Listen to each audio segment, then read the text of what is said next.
6 years old. It's tragic. Where are they?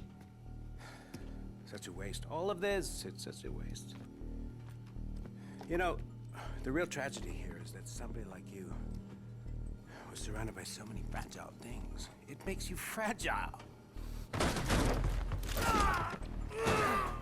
Where?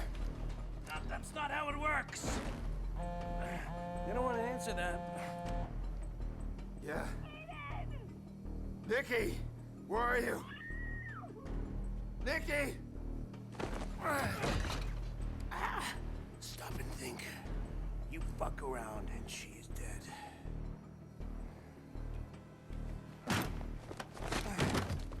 This isn't how I wanted it.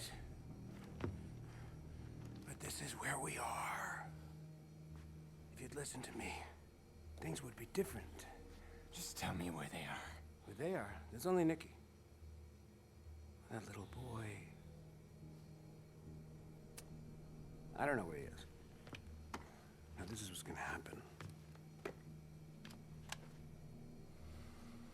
I point to a hard drive. I told you there was another hacker. That will lead you to his computer. Get it? And you'll find out who ordered the hit on us. What do you really want? You lost your right to question me. I want that hard drive, that's all you need to know, and that's the price for Nikki. Stop overthinking, Aiden. I'll need regular updates. In exchange, you get to talk to Sis. Quid pro and all that. This won't end well for you. Perhaps, but don't get clever. I really have no problem killing that girl. We'll talk soon, partner.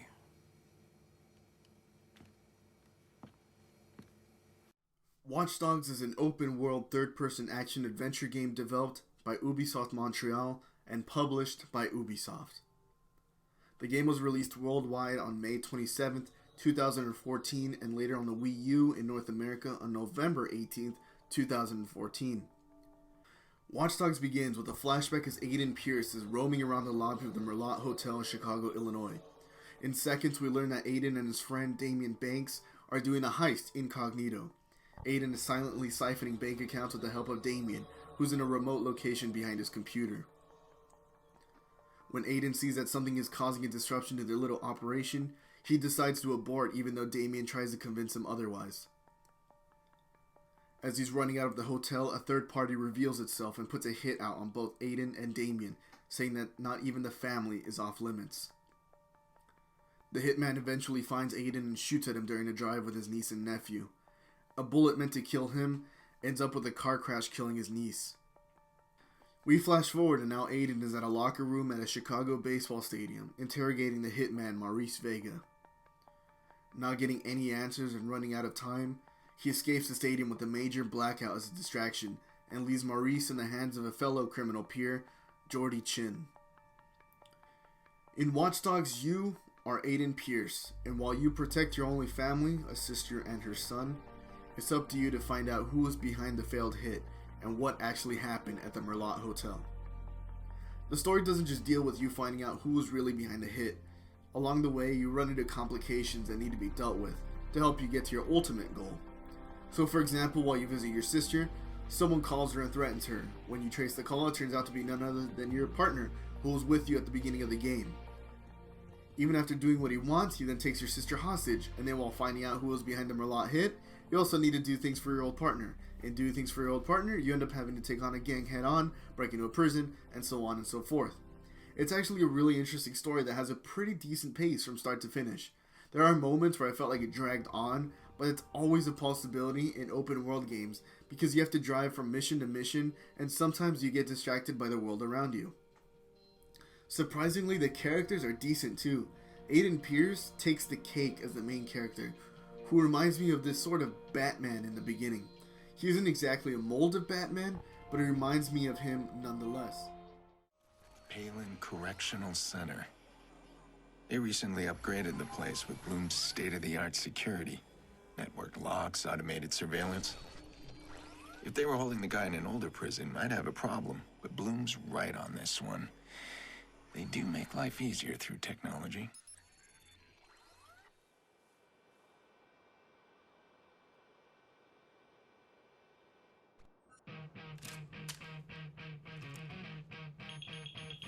Freeze! Drop the gun! Get on the floor, now! Hand behind your head! Do it! Let's go.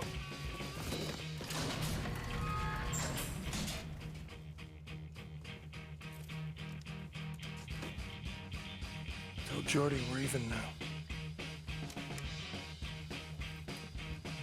Almost. Pierce. Aiden. From the very first moment you begin playing, Aiden used fear to his advantage. If you happen to listen to one of the recordings of the person you interrogate at the beginning, you'll hear terror in that man's voice saying, "He won't stop coming after me," which is a terrifying statement to hear from anyone. I can't keep running. I can't do it. That fucking Aiden Pierce. I killed his niece. He won't stop chasing me. Where's this guy? What am I gonna do? He keeps coming. Also, he has a public persona, known as the Vigilante or the Fox. In the game, there are tiny side missions where you have to stop a crime. The game encourages you to take down the criminal without killing him. This falls in line with Aiden during the beginning of the game, where he has a strong moral compass, and it shows. Unfortunately, as this is a game, and as the action sequences ramp up towards the end of the game, it's difficult to say his moral compass is consistent, considering he's mowing down enemies to save his sister. No, don't kill the person responsible for killing my niece, but I mean, I'll gladly take down all these gangsters. Luckily though, he does say something regarding all the people he's killed at the end of the game. He's characterized pretty well, I'd say. I want to go as far as saying he's relatable or that he's one of the greatest characters of all time, because in Watch Dogs we don't really recognize a change in him or see him grow. Who we have at the beginning of the game is basically who we have up until the end of the game. However, he does have reason for his emotions, and his voice actor really delivers for him. Other characters also help tell a pretty great story. Clara, the hacker that you take on as a partner, criminal hacker she might be, and although her image is a bit generic rather than being this super obnoxious hacker, she's actually very shy and always looks to see if what she's doing is indeed for a good cause. Damien, your old partner, is very much someone you can't trust, and I think the writing for his character really supports him as this frenemy. He'll constantly remind you that you two are great partners and need each other, but all the while, he's the dirtbag that has your sister. Jordy Chin, a friend of Aiden, is basically a wise-ass hitman that you hire to take care of your own hostage. He serves as a comedic relief, but also sometimes your weapon supplier, and in a couple missions, he'll actually support you with his sniper rifle.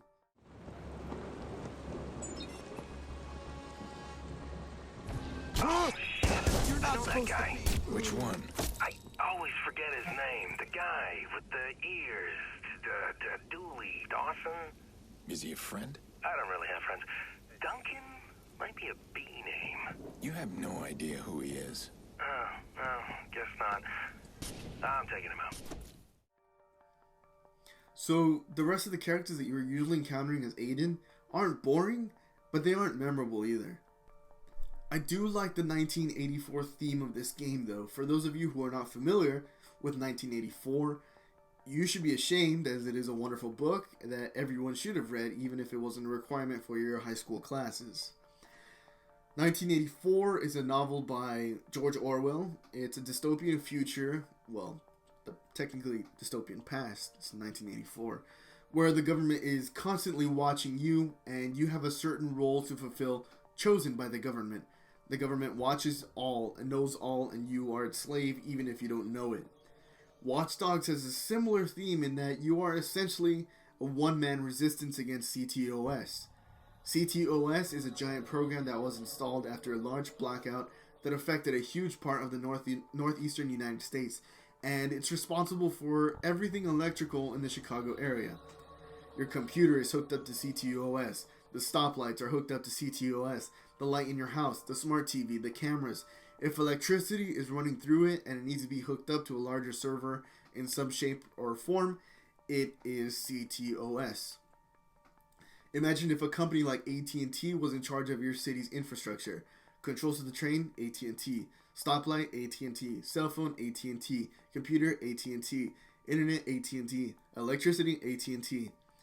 The use of a single server was so it would be more controlled, and in case of an event like a blackout that would cause panic and chaos, it would be avoided.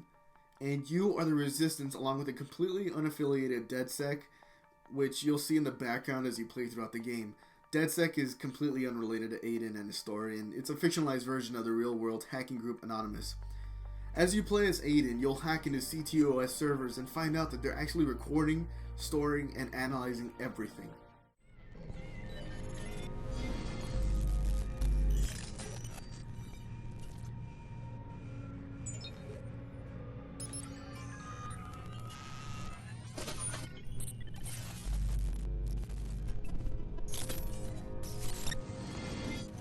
Hey, baby. What do you want me to do? I guess something sexy? Oh, you're nasty. Like this? Yeah, like that. How about a private session? Oh, well, what happens in private? Only one way to find out. Oh my god, Courtney? Courtney, is that you?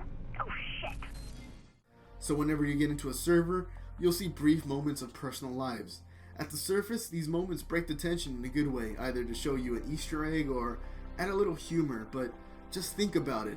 Imagine if you were at home and you were having a private discussion with your loved one. Now imagine AT&T recorded it and analyzed it and then sent you ads for marital aids. We're already desensitized to that kind of thing when we use the internet with things like Facebook, but imagine it with your actual life, how terrifying that would be, knowing that you never really have a moment to yourself. You're always being watched. And I really like that Watch Dogs really made me think twice about that. I need to tell you something. I've been thinking about this for a long time, and we've known each other for a long time, and I love you. With all my heart, I really love you and want to be with you. Matt, thank you. I love you too. Really? You're like my brother. Our friendship is so important to me. I could not jeopardize what we have for anything. No, never. Oh yeah, totally. It's I didn't mean I meant friends too, because we're such good friends. Such good friends. So it's. The game looks pretty good for a game that was developed for the PlayStation 3 and PlayStation 4 and Xbox 360 and Xbox One. Does the game look astounding? Definitely not. It's an Ubisoft game. A lot of people's criticisms came from the E3 trailer or something where Ubisoft presented it as this beautiful looking game, but the final product is way off. Now that I'm playing this a second time in 2017, I hardly think it matters, so I wouldn't even factor in that popular criticism. What they delivered still holds up pretty well in 2017, more or less. The character animations and cutscenes are decent, and the environment actually looks like a futuristic, bustling Chicago. The faces on the characters are pretty good too. They aren't anywhere near as detailed as, say, the main characters in the Yakuza game, but they at least look human and not these empty shells of human beings. Both Clara and Damien look like real people, mostly because from Clara I get the image of Rooney Mara as Lisbeth Salander, and Damien reminds me of every old white guy who thinks he looks cool with a goatee I've ever seen in real life. For being the coolest character in the game, Aiden doesn't have any memorable features on his face, but that really must run in the family since his sister and nephew are the same exact way. If you put them as NPCs on the street, I wouldn't notice. The environments are detailed and nice to look at, however, this has never been Ubisoft's problem. Open world environments is their strength, and Watch Dogs only proves that. However, a big Ubisoft weakness has always been visual bugs and glitches. Sometimes when Aiden looks up, you can see where his hat and his head are clipping. Other times I've encountered people with glazed eyes so they look like Raiden from Mortal Kombat. The environment sometimes faded in, or an asset would pop in out of nowhere causing me to crash, but luckily it only happened when I was messing around. When I was doing a mission, I never had a problem. One bug I did have that really did cause me trouble during a mission too was that my camera got stuck. However, this only happened one time, and I reloaded my save, and the problem was fixed. The audio is pretty good too. The ambiance of people walking around and driving around is there. It can't compete to the brilliant ambiance of a Grand Theft Auto game, but walking around Chicago as Aiden never felt like a complete bore. The voice acting can be weird. There are definitely moments where you'll see and hear the emotion, but sometimes it's like the actors were never told to have a dramatic pause. So for example, there's a line where Aiden tells his hostage over the phone, "Shut up." I said, "Shut up." Normally it seems like a good idea to have a pause between both of those statements, but Aiden said it without a pause, so it sounds like he's trying way too hard, rather than, "Shut up." I said, "Shut up." It's just, "Shut up." I said, "Shut up." There is one character that dropped the ball, and that is Iraq. Iraq is a gang leader and a hacker, and you'll hear him from time to time through hacked audio or when you listen in on his conversations. And you're lucky Quinn's lapdog. Sniper's locked out!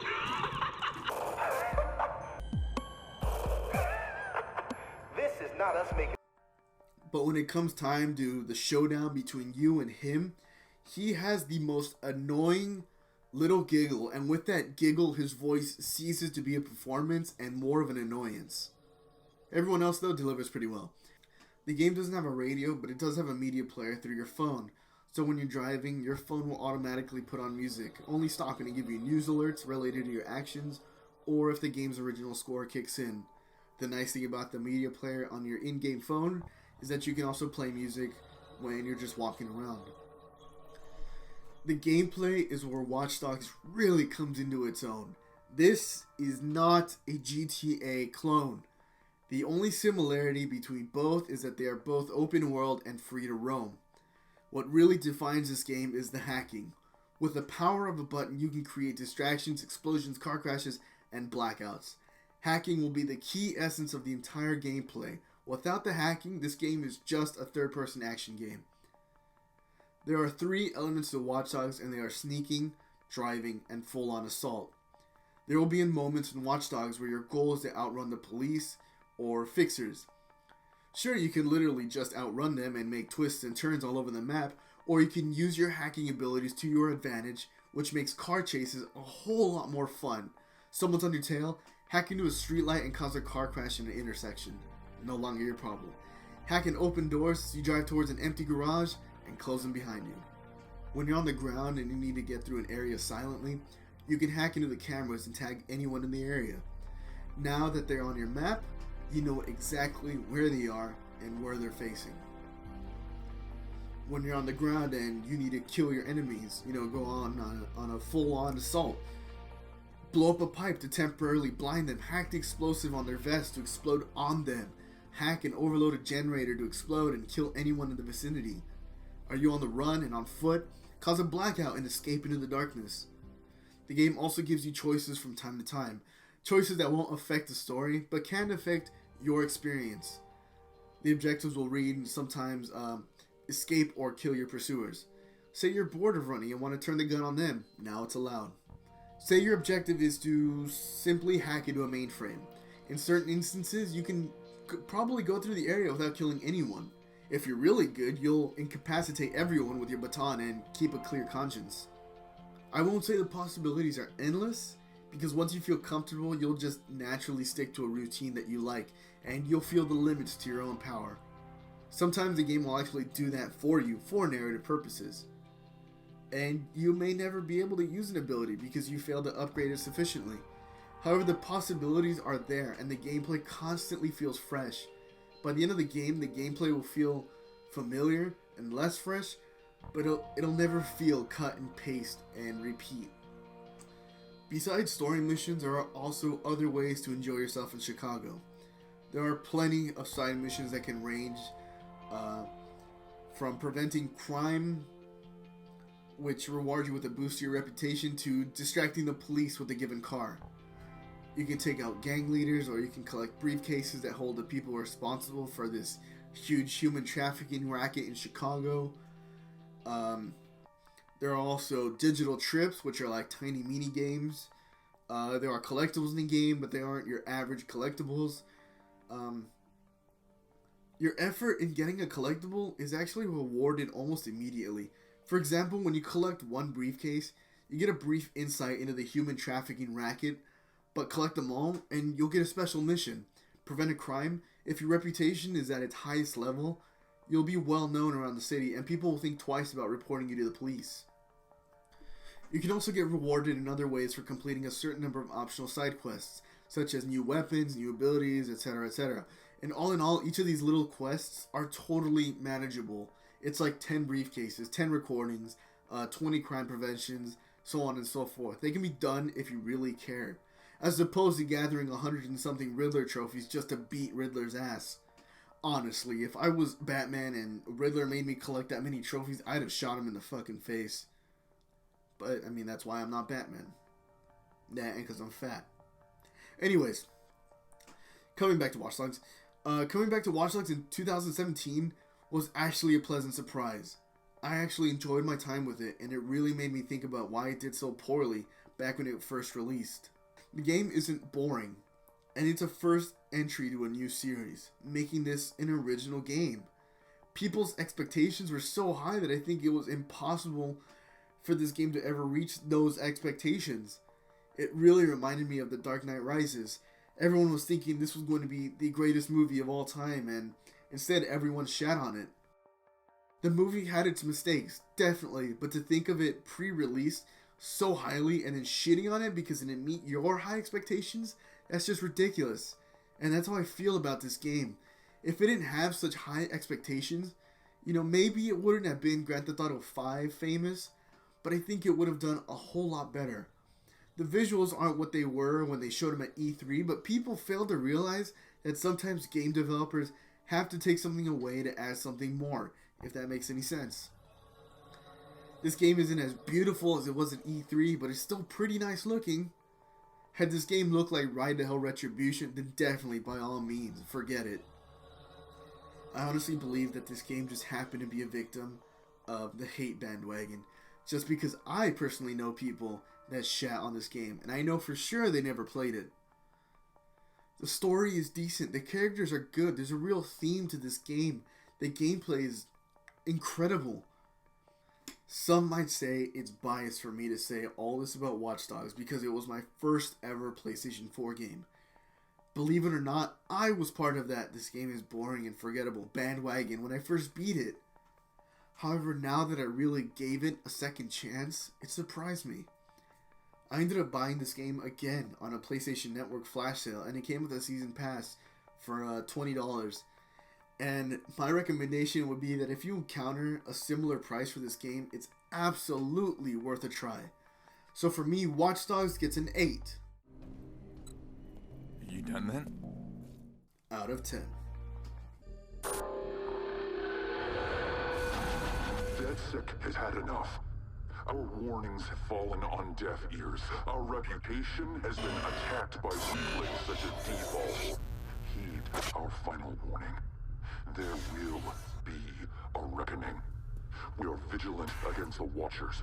We are capable. We are unstoppable. We are at war.